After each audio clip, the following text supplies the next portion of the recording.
All right, Saturday morning Krug show. John Chapman in the house. We're co-streaming. Good to see Chapman. Good to see the Niners back for a big Sunday night football tilt, possibly the game of the year. We're going to break it down. We're going to talk about it. Also, I need some help from the chat. There's an awful lot of football games on today. Help me bet one, just one. College football, pro football. There's 2 pro games, a slew of college games. If you have a lock, an absolute lock you want to share with us, throw it in the chat. Let's go.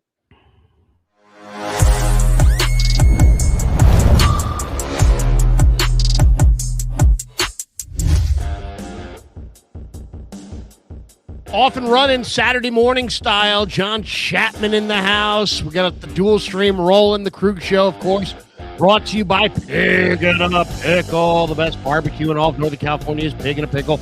Check them out. They're in Emeryville. They're in Corte Madera. And hopefully, thanks to the Krug Show, soon to open in Petaluma in 2026. That's right. They're expanding at Pig and a Pickle.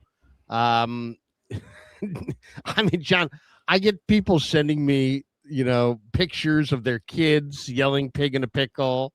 I mean, it truly is amazing, John. I mean, I think it's partly because of the name of the restaurant, but I mean, it's safe to say we've had more than a few people send us the, pig in a pickle. I get the pig in a pickle mentions a ton in my video comments. I get it in my show. If I reference something that you and I talked about on a previous stream, the chat lights up Pig in a Pickle. So like A+ branding, my friend. Here's the latest. Uh-oh. This is a kid. This is a family who sent me this. This is their kid. Can you say that one more time for Daddy?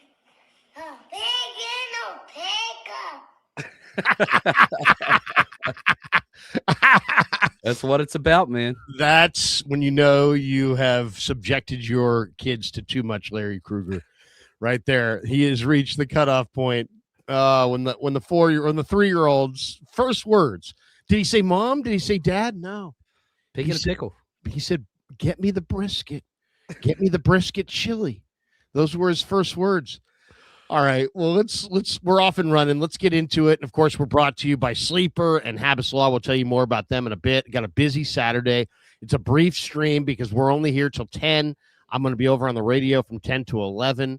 And the great Tom Thayer, the color analyst of the Bears, is going to stop by over with me on the radio in the 10 o'clock hour. But John and I are going to chop it up this hour on the Niners.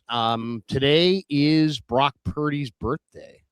26. He's 26, young, man. Young. 26 years of age. I mean, it's really amazing. And it's that this guy's been so good so early.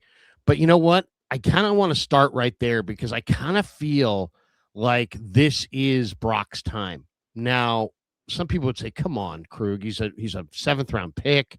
It's never his time. It was never supposed to be his time. It's never going to be his time. And I get that if you want to be hyper negative and tie his draft results to him forever.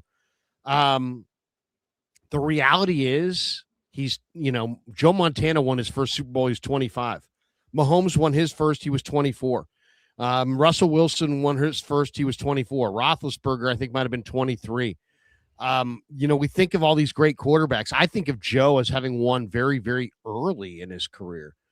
He came up and, he was drafted in the 79 draft, I believe. And by 81, they're winning championships. So I always think of him as winning very early. And yet, you look at, Troy Aikman won. He was 26. The super prime of these NFL quarterbacks is between, they get into the league, let's say 22, 23, then they have a year of experience or so. And then they're immediately in that, what I would call the super prime, which is like year maybe 3, 4, 5, 6, something like that. It extends for quarterbacks longer than it does for other positions for obvious reasons. There's a lot less impactful hits and violence subjected to the quarterbacks typically. But Brock Purdy has been awesome. And right now, to me, if you said, what is the biggest surprise of this 2025 season? Because I was thinking about, what did I want to get into today with you, John? And I was like thinking to myself, the biggest surprise of this season has been how Brock Purdy has come back from this turf toe. I mean, the turf toe was obviously a surprise. We didn't expect that, but we were told, yeah, he's not going to get better. He's just he's going to be able to come back, but he's going to have to manage it, and it's going to be painful, and it's probably going to get worse. And it's one of those things that it needs extended rest, and he hasn't been afforded that extended rest, and blah blah blah blah blah. So I kind of thought, John, that he would come back. He might play kind of rusty for a game, then maybe he'd play well for a game or two, and then suddenly the effects of turf toe would start to sap him of his escapability and he would have more pain and more issues. And I just didn't see that he would play, at the level that we saw even in training camp where he looked spectacular.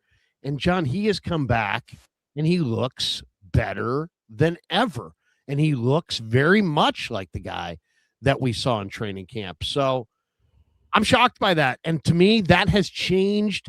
That one simple little alteration, if you want to call it that, to what we were expecting to what we're seeing, to me changes their whole outlook for the rest of the season. I thought it was before, it was like, make the playoffs and maybe you win a game. Now, why not them? Why couldn't they make a run? Heck, they're 2 home wins away from playing the entire playoffs and the Super Bowl at home. And Brock Purdy, to me, is the number one reason for any enthusiasm about the Niners winning the bowl this year. Give me your thoughts on what you expected Brock to be post-injury and what you've seen so far.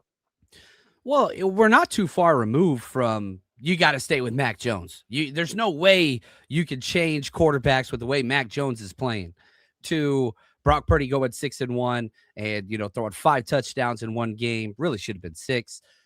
Just playing lights out. And you look at just what Brock did last year, which was a down year. He is about to eclipse that. He started 15 games last year and threw 20 touchdowns. He started 7, less than half. He's already thrown 17 touchdowns. He's moving, he's running, he's, still being greedy Purdy where he doesn't always take the check down. You even heard Kyle Shanahan kind of making fun of him about a week ago for finally taking the check down to Kyle Juszczyk on just a short check down. But the way that he's playing, like, he is elevating the play of everybody. Ricky Pearsall, he's out, doesn't matter. George Kittle misses time. It hurts, but keep doing what you're doing. You're throwing touchdowns. There was one play against the Colts where your wide receiver core was Demarcus Robinson, Jordan Watkins, and Kendrick Bourne. And you didn't even have George Kittle out there. And you didn't have CMC out there. Still threw a touchdown pass. Like, he is just operating so perfectly, this Kyle Shanahan scheme, getting through his progressions at an incredible rate and just making perfect throws. And so when you have quality quarterback play like this, you went through the whole super prime thing. And I think we left that for a little while because of Tom Brady and Peyton Manning and what they were doing in their latter years. But I think you're right. This is the time. There's tape on Brock Purdy and people can pick up tendencies, but it's not like there's, encyclopedias and 7-8 years of Shanahan and Purdy together where you can pick up all the tendencies. Brock's still surprising people. And there's times where you're out there and you're just like, damn, like, this guy, he's playing for blood. You can tell him, like, hey, we're playing safe. We're not turning the ball over. Then you see some of those first down throws, and it's just like, golly, he is trying to make a statement, and everybody around him is helping him out. And it's just this perfect symbiotic relationship between Shanahan and Purdy. The entire NFL does not want to play the 49ers in the playoffs. I can guarantee you that. I agree. I've been saying that for a few weeks. At first, maybe it felt like maybe wishful thinking. Now I think it's absolutely reality. Who's cooking the way the Niners are cooking? They haven't punted in 2 weeks. Brock Purdy's completion percentage in the games that since he's come back, this is what it's looked like. 73% against Arizona, 3 touchdowns, no picks. Next week against Carolina, 72%, 1 touchdown, 3 picks. That was the game where he threw 3 interceptions and they still won. Then he goes to Cleveland on a 25-mile-an-hour wind, wintry mix, and he didn't have the ability to have a passing game really work for you. He completed 55% in that game, but still a touchdown and maybe the biggest number, no picks. And then against Tennessee, he completed 77%, 3 touchdowns, no picks. That's stupid. And then against Indianapolis on the road, 74%, 5 touchdowns and 1 pick. He's got 8 touchdowns and 1 pick, and he's completing about 75% of his passes the last 2 weeks. If you just wanted to look at it over the course of the 5 games, he's got 13 touchdowns and 4 interceptions, 4 games with a completion percentage over 72%. The last 3 games combined, 9 touchdowns and 1 pick. Brock Purdy's playing well. Really well. And then, I don't want to be the hyper negative guy, but what the heck? Oh, there you go. I gotta turn my camera back on. There we go. Now we got the pretty guy back. Now we can. Now we're doing business. Camera issues. When you see me, all of a sudden the camera goes off. It's not because I had to do something embarrassing and I didn't want anybody to watch me. It's because my camera's a little janky right now. I got my cord is a little. We're gonna have to do a little due diligence. See, there you go. There it goes again. And it doesn't happen all the time. It's weird. It happens from time to time. So it's like it happens like out of one stream. It'll be like, oh, here we go, and then all of a sudden it doesn't happen for a week. So I am not really sure what to do. But Kev is home. We'll investigate. Shout out to Kev, the lifeblood of everything we do here. Seriously. Though Kev, I got to tell you the true story. Last night, I told Kev, if look, if you ever need a ride, if you're ever too drunk somewhere, if you ever break down, don't hesitate. Call me. Just call me. I don't care where you are. I will come pick you up. He goes to a movie last night with his buddy in Livermore, and his buddy loses his car key in the middle of the movie. Can't find it. And that's not me off camera. That's me screwed up. So there you go. So I had to drive to Livermore at like midnight to pick up Kev. You stud dad, you man. Way to go, man. Way to go. Unbelievable. So anytime there's tech that I can't handle that only he can handle, and we're all like, Kev's this, Kev's that. Kev had to be picked up at midnight from a freaking movie in his 20s by his dad. All right. Anyway, just banging on Kev. We got this one up. Look at that. Maybe he's pulling and now he hears me banging on him. He's screwing with me behind the scenes. Here's the question that immediately comes to mind, though, when you watch Brock Purdy kick ass and do well. Does Jed feel bad he didn't invest more? Did the Niners kind of blow it at the trade deadline by not adding more? It was almost like the Niners didn't believe that this was coming. We can sit here and be like, yeah, man, I'm really surprised by what Purdy's done. But I think the Niners have to admit that on some level they were surprised by what Purdy's done. Otherwise, the next question is, why the hell didn't you get some help for this team? You don't have a linebacker who can cover. Fred Warner's considering coming back for the playoffs. We'll get to that. But to me, that's my biggest concern is the 49er linebackers in coverage look horrible, absolutely horrible.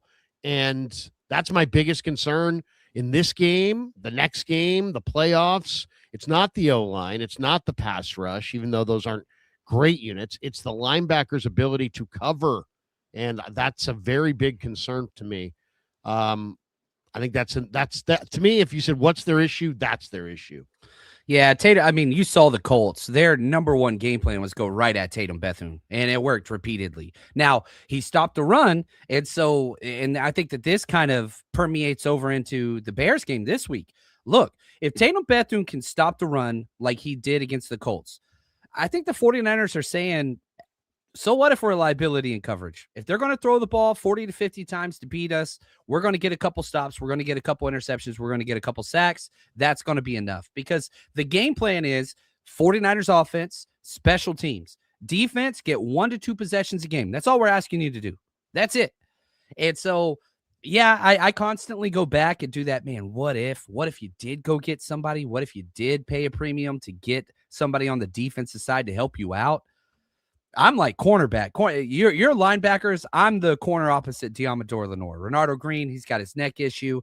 Darrell Luter Jr. made some plays, but I'm very concerned about that number 2 corner spot. I like the physicality of Luter in the run game. So again, it's a nuanced take, but man, the coverage downfield is just rough. And so from the linebacker perspective, from a safety perspective, from a corner perspective, I have more confidence in Upton Stout than I do the safeties or the number 2 corner at this moment. Now, Upton Stout's not consistent for sure and gave up some major gains, but also made some positive plays.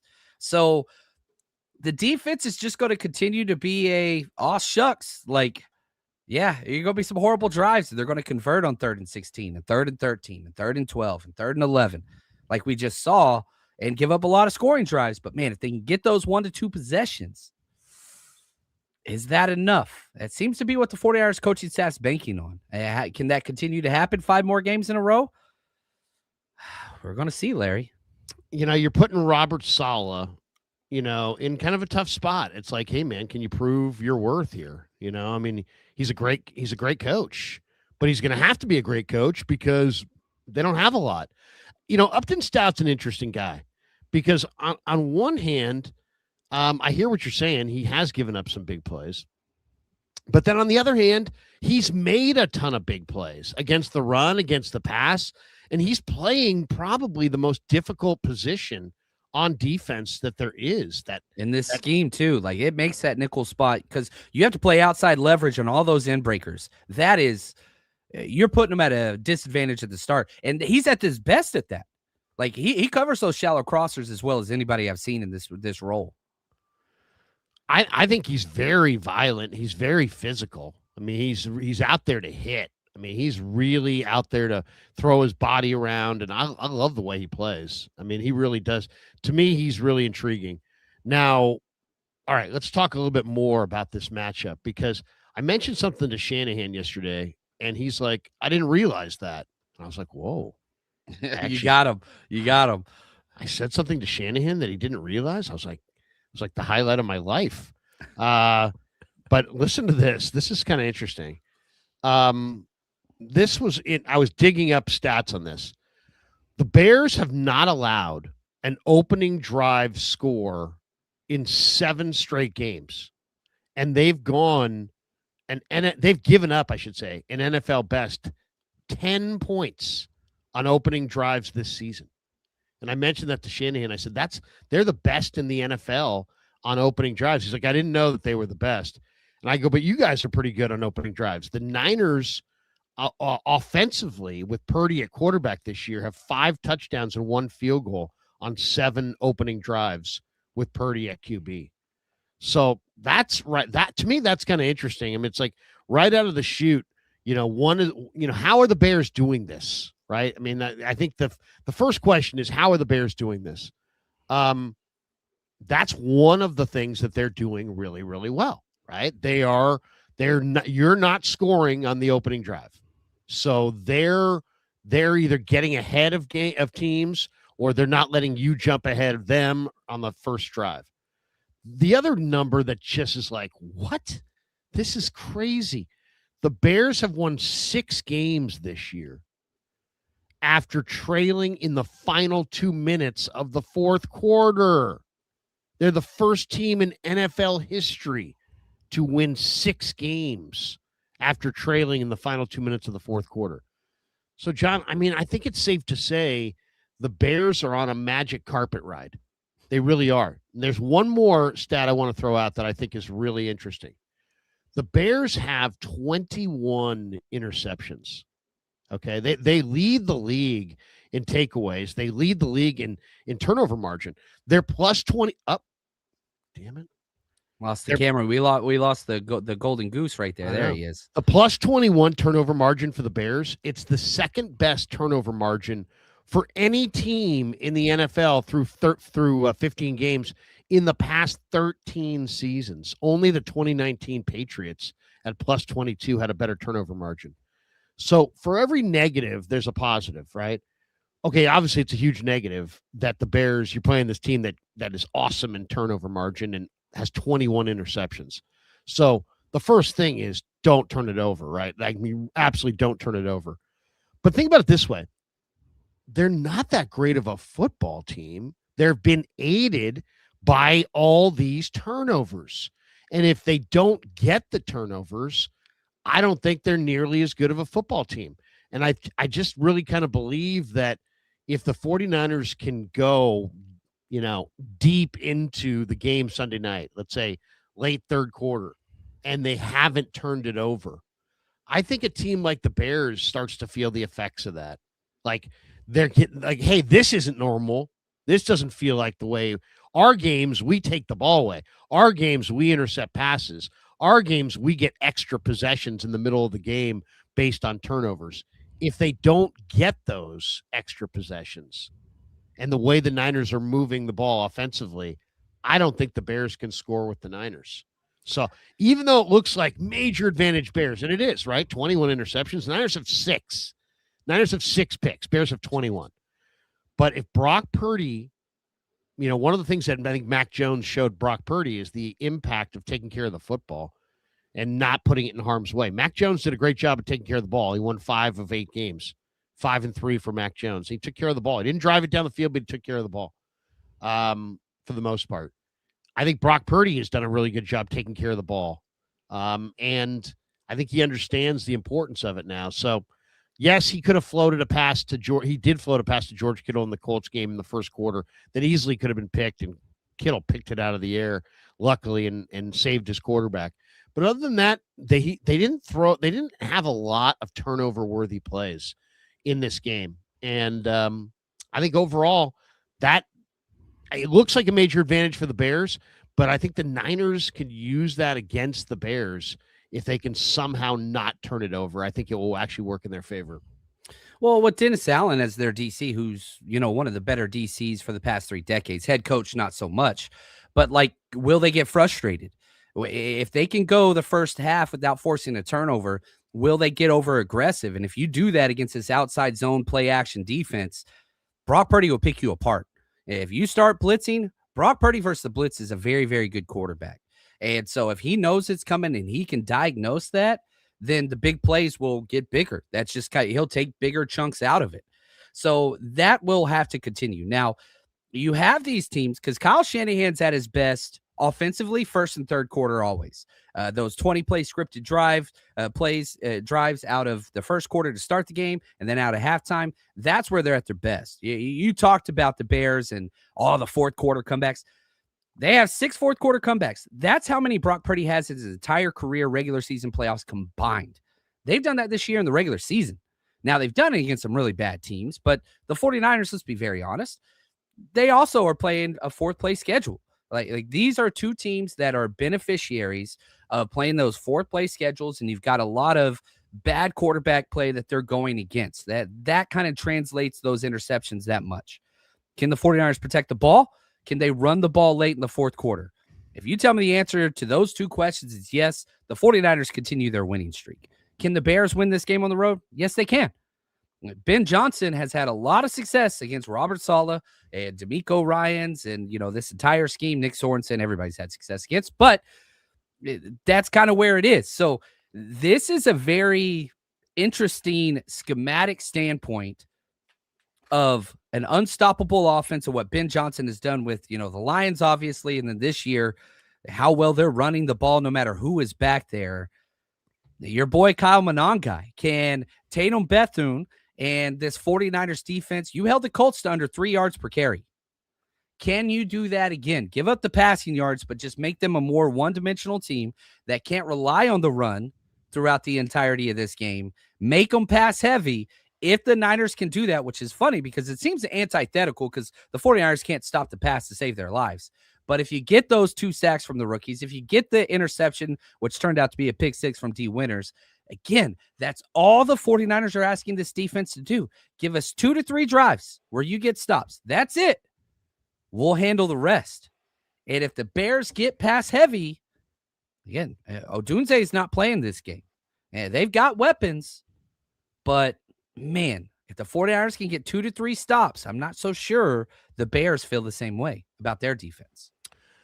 I think the Bears, you got to make the Bears play from behind in this game. 49ers play better when they have a lead. I think the one thing that you mentioned there is that the mindset of the 49ers on defense has changed from we need to stop everybody to we need to turn it over. What was the biggest play in the first half of the game last week against the Colts? To me, it was Jair Brown coming in like this, going for the ball. He wasn't going in like, I want to tackle Jonathan Taylor. I'm going to combo tackle Jonathan Taylor. He's like, you hold him up and I'm going to punch it out. And this mindset shows the mindset is possession of the ball. The Niners are thinking possess the ball. All right. So punch it out. Punch it out. And if they get turnovers, their defense is just fine.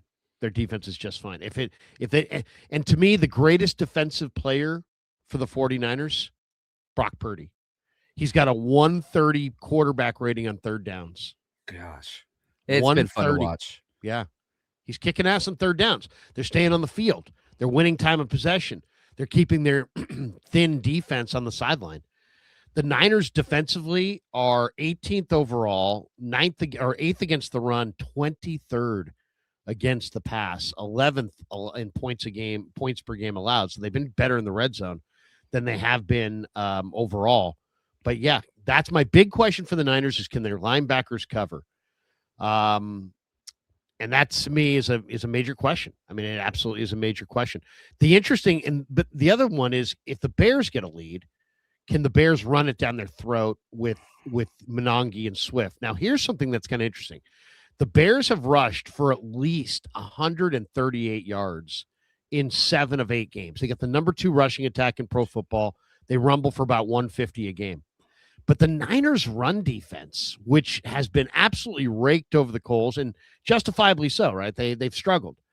But it's third best in the NFL since week 11, allowing 87.4 yards per game in that window. And they just held Jonathan Taylor to 46 yards rushing. So I guess I'll throw it to you, John, on this front. Is the Niner run defense as bad as we think, or does it have the ability to elevate, or was the elevation simply about the return to the lineup for Tatum Bethune, and that if you take him off, the next guy up isn't very good, and thus the Niners are not very good against the run? Yeah, Tatum's a big deal. He changed, like, Tatum Bethune always had, and you can go back to his draft tape at Florida State and just kind of what he did, even in training camp the past 2, seasons. He's an elite run defender. That's what he always brought to the table. The issue was always pass coverage, and you saw him get abused, and that Jonathan Taylor took him to the woodshed repeatedly in pass coverage. But man, if I could just do this, if I can make them stop the run, and you're getting elevated play from your rookie defensive tackles who are showing up. Alfred Collins has been showing up for a while. CJ West, I would argue, had his best game against the run and pass rush this past week. Second highest rated player from PFF defensively. So, like, you're starting to get more consistent play from the young bucks up front. You got Jordan Elliott back, which, he's hot or cold. Kalia Davis is back. So they're finally starting to hit full stride at the defensive tackle room. You pair that with Tatum Bethune. Those are the good things. And plus, look, Jair Brown. He's been one of the worst run defenders in the NFL all season. He is starting to contribute in a somewhat positive way on some plays where he's over-aggressive and fills that B gap. So you're starting to get elevated play from a few different players defensively, and that is all contributing together. But Tatum Bethune is numero uno whenever it comes to stopping the run. And you're going to have to do that again this week, because you look at Kyle Monangai, who's your guy, Larry. We lost your camera again. Like, him and Tatum Bethune look identical. They are built. It's Oklahoma drill 101. Unstoppable force meets an immovable object. Like, you're going to hear some pads thumping, man, on those interior gaps, because that's just too stout, low center of gravity, thickly built linebacker and running back going head to head. It's going to be fun. The Bears defense, this is an interesting little nugget. I saw this on ESPN.com. Bears defense just held the Packers offense scoreless on 10 plays inside the 10. So that should be interesting, because here come the Niners, right? And you got CMC and Jennings and You're not Kittle, doing that to the Niners.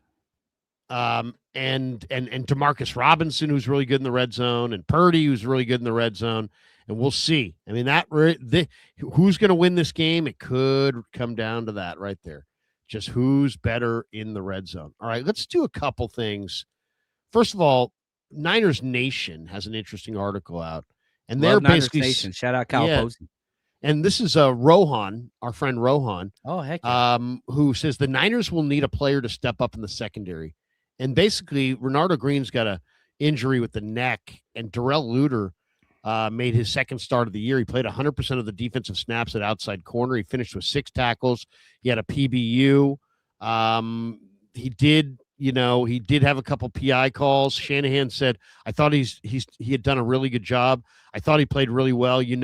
I know they got him on those PI calls. I probably disagreed with one of them. I did as well. I thought it was pretty good coverage, and I thought he did really well in the run game. He has 2 big runs, or said he has 2 big runs that got to the corner that if he don't make that tackle, we had a really good run night. But just 2 runs get past him, probably have 2 more carries for about 55 yards, and that changes the whole game. So I thought he was a stud and very similar to how he's played versus Jacksonville when he came in. So no Rome Odunze. Luther Burden is on the injury report, but he's going to play. So is DJ Moore, who had 97 yards last week. What do you think? How much confidence do you have in Luter? How much concern do you have for Luter?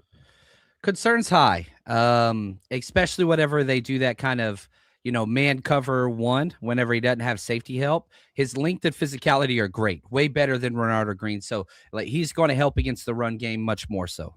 I do think that it's beneficial that Rome Odunze is not playing. That's the type of wide receiver he has struggled with. So you're playing against DJ Moore. That's a little bit more of a Debo type. And the fact that he's not your pure authentic route runner. Luther Burden, same considerable thing. So the matchup this week for the Bears kind of favors Darrell Luter Jr. a little bit more. You're not playing against one of those elite route runners that just gets elite separation all over. You don't have that this week. So I like Luter and the physical. He fits this defense to a T. I do not like him against post routes. I do not like him against deep routes. I do not like those. That's where I'm concerned. The good news is Caleb Williams likes to roll out to his right and not his left. He can roll out to his left to make some of those circus throws, but I like that a little bit more, because if you were playing a lefty that rolled out to his left, I would be very, very worried. But again, what's the defensive philosophy of this game? Darrell Luter, you can give up a touchdown like you did last week. You can give up 2 PI calls like you did last week. That's okay. As long as you help stop the run and you get us off the field once or twice, that pass breakup that he had, that's a win. So is he a weak point of the secondary? Yes. But is that kind of accounted for with the game plan and what they're trying to accomplish? Also, yes. So the physicality in the run game, and every time you see number 28, Darrell Luter Jr. out there making a play in the run game, just know it's worth it, and he's doing his damn job. I have belief in him. He hasn't played a lot. He's got a lot of coverage experience in man coverage in college at South Alabama. He's a little lost on those crossers. I feel like on the crosser, he's kind of chasing it from behind. But he is stronger against the run. He gives you a much better run presence than Green would. I think he's going to get better. I think he's a talented guy. I think there's a reason they kept him this summer. You were big on him in training camp. I was not. I'm a big fan of his. And, it's funny. I went up to Gus Bradley, who had Brandon Browner and Richard Sherman, who were both 6'3", 6'4" corners. And I said, hey, what do you think of Darrell Luter? And as soon as I said it, man, his big smile, eyes lit up. He's like, oh, yeah. I love him. He's exactly what we're looking for, the prototype. And this was early in training camp. And right then when I heard that, I'm like, oh, this guy's making the team, man. The way that Gus Bradley talked about this guy was like, oh. So obviously Bradley, who knows something or two about corner play and big corners, felt like he could be coached up, and they like him. And we'll see if, but he's on the spot. It's absolutely, in a lot of ways, both these teams have big corners that could be huge in this game. The Niners have Darrell Luter. The Bears have Nahshon Wright. Nahshon Wright's got 5 interceptions this year. He's got 3 forced fumbles. 2 forced fumbles, 3 fumble recoveries. He's having a really, really good year, but he's dinged up. He's on the injured list and was limited at practice this week. But how well these teams' big corners play Sunday night could be the difference in who wins and who loses. Couple other things I want to get your thoughts on. It's Bears week, but the one thing, the Niners have to be focused entirely on the Bears, but John and I can focus on whatever we want, and that's the beauty of it. And this was put out today, and this is Neil Driscoll put out his 2026 NFL free agent rankings as of yesterday, and he's got the top 50 free agents there. And I'm just kind of wondering if you're looking at this list, and I could read the list, but basically it's an assortment of Tyler Linder. The top 10 is Tyler Linderbaum, George Pickens, Trey Hendrickson, Devin Lloyd, Braden Smith, Mike Evans, Jalen Phillips, Daniel Jones, Alec Pierce, Isaiah Likely. As far as 49ers on the list, there are no 49ers in the top 50 free agency-wise. It's a little different than most. Like that compensation pick, it's going to be a little different come 2027. Is there anybody on this list? I don't know if you can see the list. Can you see it, or do I have to? Yeah, I got it. Okay. Yo, you're good. Is there anybody on this list? Kevin Byard, by the way, of the Bears, also has 5 interceptions. He's been really good at safety. He also is a little dinged up. He's on this list at 48. There are some Bears on this list. Is there somebody that you're looking at on this list that you would say, you know what? If I could target one free agent, I would go after that guy. It'd probably be the number one on the list, which I don't even think he'll have a chance to hit free agency. But if you can give me Tyler Linderbaum in this Kyle Shanahan offense, I don't give a damn what you got to pay. He is you talked prototype earlier. He is the prototype. He is the Alex Mack of Alex Mack centers that would just be unbelievable in the 49ers offense. Centers don't usually hit the market, but man, I am a huge Tyler Linderbaum guy. I would pay out the wazoo to get that guy in this offense. I like that one. That's a good one. I like Jalen Watson too, the corner for the Chiefs. I think that, he's number 14 on this list. That is another guy that I think could play outside corner and play it very, very well. I doubt the Niners are going to spend big on corner. They never really do. They've got Demo. They've got a couple young guys that they like. But yeah, Jalen Watson, that would be huge. Okay, so I'm looking at this list. The two names that are intriguing to me, one is number 25 on the list, Kyle Pitts. I just think that if you put Kyle Pitts next to George Kittle, let's steal a little bit from what the Rams are doing. The Rams are going with multiple tight ends. Why is it so hard to defend? Because they're good enough they're big enough bodies to block, but they're also, all three of them are good enough receivers to catch. So when you've got guys who can block and catch, now you've got mismatches, and it seems like it also helps you in the run game. I just think Pitts, for whatever reason, struggled coming out of Florida. Took him a while. This year, he started to kind of, show the big-time talent. And this guy was a top 10 pick, I believe, once upon a time. He was super blue chip. He's now hitting free agency. If I were the Niners, nothing against Tonjes, nothing against Farrell, but I'd probably look for a guy like Kyle Pitts. If I could get Kyle Pitts, I mean, could you imagine how good the Niners would be weaponry wise if they added a Kyle Pitts type tight end to what they have with Kittle, CMC, JJ? It would be nice. Now JJ's a free agent, so he might be leaving. And if he does, there's one name. I hope you don't mind if I interject real quick. Please do. Alec Pierce. We just played him. Wide receiver for the Colts. 6'3", runs a 4.4, leads the NFL in yards per reception. The truest X. If Juwan Jennings leaves, you can get Alec Pierce on the cheap. He's still going to be about $10, $12 million. But I want a true X that's not a rookie wide receiver. And if you don't keep Juwan Jennings, Alec Pierce makes a lot of sense. I think he's I saw him on the list. I think he's number 11 or something on this list. I think he's 8. Yeah. No, you're right. 9. There it is. Alec Pierce would be one that I think would be, again, just a perfect X wide receiver that can stretch the field vertically in this offense. He likes to block. He's physical. Not a complete wide receiver, so you don't have to pay him elite wide receiver money. But if Juwan does walk, that would be a really good vet plug-in. It's a good name. I'll throw one more name on here. I like Boye Mafe off the edge. Take him away from Seattle. He hasn't necessarily fulfilled his potential at Seattle, but he's definitely dangerous off the edge and can fly around the corner. That Bryce Huff mold, man. He's got it in spades. His college tape was fun. Yeah. So I just wanted to take a peek at that because I'm always kind of looking ahead. All right, let's hit some supers because it is 9:45 and I'm 15 minutes away from radio time and we have 12 supers. So let's hit them right here. Tommy Huxley says, "Keep my dad in your prayers. He's in the hospital." Oh, Tommy, I'm sorry to hear that, man. Love you, Tommy. You're a good man, dude. Sorry to Best hear of luck that. to you. We'll be thinking about you and your family, brother. Yeah, seriously. And happy holidays. But Mike here shows that the chat, supporting other guys in the chat, said prayers for Tommy. Absolutely. Prayers for you, Tommy. Hope everything works out. Please keep us in the loop on that. Lyle Bolliard says, "What is the one biggest thing in this game that has to happen for the 49ers to win the game?" Well, Kittle's a game time decision. You could argue that Kittle has to play. Go ahead, John. Is there one thing that you look at in this game? I'll let you go first, and then I'll jump in. You touched on it, and I saw this super earlier, and I had this in my notes. You got to win in the red zone. 49ers one of the best teams in the NFL. Bears are top 10. Whoever dominates the red zone and gets touchdowns instead of field goals, they're going to win this game. So you got to cash it in when it's money time. Yeah, I would say the big key in this game is find Jawan Jennings. I mean, Jennings is such your money receiver. don't. I mean, not that you don't want to go to Ricky Pearsall, but don't turn the ball over.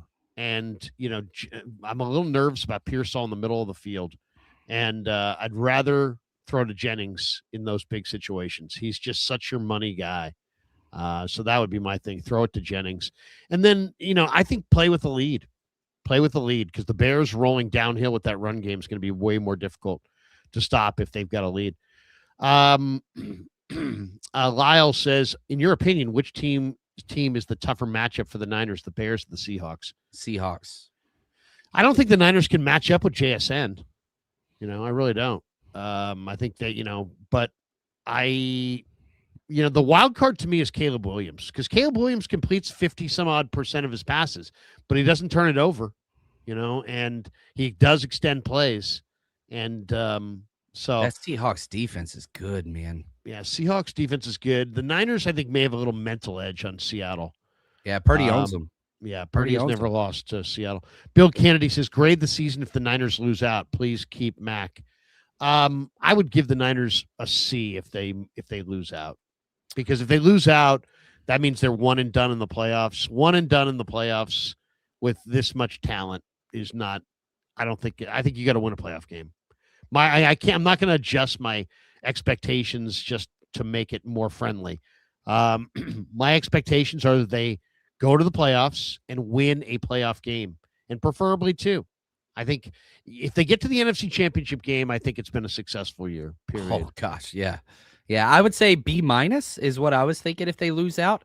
I mean, this damn good year, and with the injuries and overcoming all that stuff. But yeah, you made the playoffs. That's huge. That's the number one thing that every team tries to do when the season starts. So that's a success. But yeah, you got to win some playoff games, and Kyle's as good as any. So it would be a disappointing time. And the first time in, I think, 24 years that the Niners made the playoffs and didn't make it to the NFC Championship, at least. So I want to keep that thing going. I'm not trading Mac Jones unless I get a second-round pick and a good player. If I Top get a second-round pick, yeah, it's got to be a high second-round pick and a good player. Why? Because if you kept him, you get a third-round pick the following year. So you can't, what do you want? You want to have Mac Jones and a third-round pick in 27, or do you want to trade Mac Jones and get, a third-round pick in 26? I mean, the people saying, third or fourth-round pick, they haven't even thought it through. You have to think it through. Before you look at the fair compensation. I think the NFL teams are looking at the draft class and going, the free agent class and going, Mac Jones might be better than these guys. Stefan says, "Can't be losing to painted nails quarterbacks." I love how much that upsets people. That he paints his nails, it makes people mad. In my fantasy football chat, they lose their mind. I got some old hats in there, and they just can't handle it. But I like Caleb Williams. I think he's a baller. I love watching him play. I'm not for the painted nails. I mean, if you're Buster Posey, if you're a catcher, okay. If you're not a catcher, no, not so much. Dale says safeties in coverage are easily sucked up and screw up. Linebackers are average. I think the bigger problem is safety and nickel. There's a lot of youth back there for sure. What the Niners really could use is some rush up front. Jacob Andrews says, F you, Larry. YouTube says I'm a top 0.7% of the listeners to the Krug Show. Love your work. Keep grinding. Looking forward to 5 more wins at home. Go Niners. Love it. Jacob, you're the man. Yeah, the F you, Larry is a term of endearment if you're new to the show. Lyle Bolyard, if 49ers lose this game, would you rest your starters against Seattle and get ready for the playoffs? No. No. Nope. You are churning at such a high rate. The 49ers, we've seen this even whenever they're eliminated from the playoffs. You don't rest. You got to prepare to win. The best way to get better at football is to play football and to play at a high level, not to hold back. If you're tentative, bad things happen. You don't rest your starters. You go and you just keep churning away. From a coaching standpoint, I've been in that position. You pull back the reins, it's hard to turn them loose again. Yeah, I mean, seriously, you're cooking. You got your foot on the gas pedal, and it's late December. You're going to take your foot off the gas pedal and try to hope to, get it going. I agree with John. This is a game of momentum. You keep it rolling. Dale says Caleb in the pocket. Not Caleb the same. on the rollout. Yeah, not the same. When Caleb's moving, especially to his right, he's dangerous. There is no doubt about that. Now, the good news is the 49ers have played quarterbacks that do that all the time. You look at Cam, you played Cam Ward, you played Shadur Sanders, you played Bryce Young. Like, all those quarterbacks were the exact same, even Jacoby Brissett. So you played 4 out of the last 5 quarterbacks that prefer to roll out to their right. Now, Caleb's definitely different than all of those, but this is not a new idea. You tell your ends, keep your outside contained, gap integrity when you're rushing. Bryce Huff missed it a couple times, but we're going to make him beat us from within the pocket. This is not a new defensive game plan for Robert Saleh. It's about 2 months straight that this has been the game plan. We're going to make him beat us from inside the pocket with his arm. Can they do it? That is the question. They've been successful, and they've been practicing this for 2 months straight. So I do like that from the Niners stance. Wait a second. Hold on. We'll move that off for just a second. Let me tell you about Sleeper. 49er football season is presented by Sleeper, the fastest growing fantasy platform in the world. It's a one-stop shop. You get blazing fast news, real-time stats, group chat, season-long leagues, and, of course, Sleeper picks for daily fantasy. Use promo code Larry, Larry, easy to remember. Sleeper will match your first deposit up to $100. Links in the description. Terms and conditions do apply, and thanks to Sleeper for being a proud sponsor of the Krug Show. And also thanks to Habbas Law. Visit habbaslaw.com on the web. They will fight to make it right. 1-800-INJURED. Man, if you've been injured and you want to win, there's only one call to make. Habbas Law, 1-800-INJURED. Visit habbaslaw.com on the web, HABBAS law.com. Thanks to Habbas Law for being a proud sponsor of the Krug Show. All right. We got this one from Stefan. Got 17-1 for the Niners to win out 17 times for a guarantee. Ooh. That's awesome, man. 17-1 ticket on the Niners to win out. I like that. Jacob Anthony says, Mac for a 3rd-round pick and Buckner. Do you do it? You don't know what Buckner. He just got put on IR with a neck issue. Came back 1 game. I love Buckner. Everybody loves Buckner. That's a little bit like whenever I saw the injury, the first thing I thought is, man, is he done? And so I don't know. You got to wait for him to clear out. It's hard to trade injured players. Yeah. I know injured, older players have reputations, but they're older players. Find the next Buckner. Okay. Find the next Buckner would be my idea. Oscar says, among all 8 NFC playoff contending teams, Niners are the worst at average draft position for top 22 starters with most snaps in 2025. I believe that.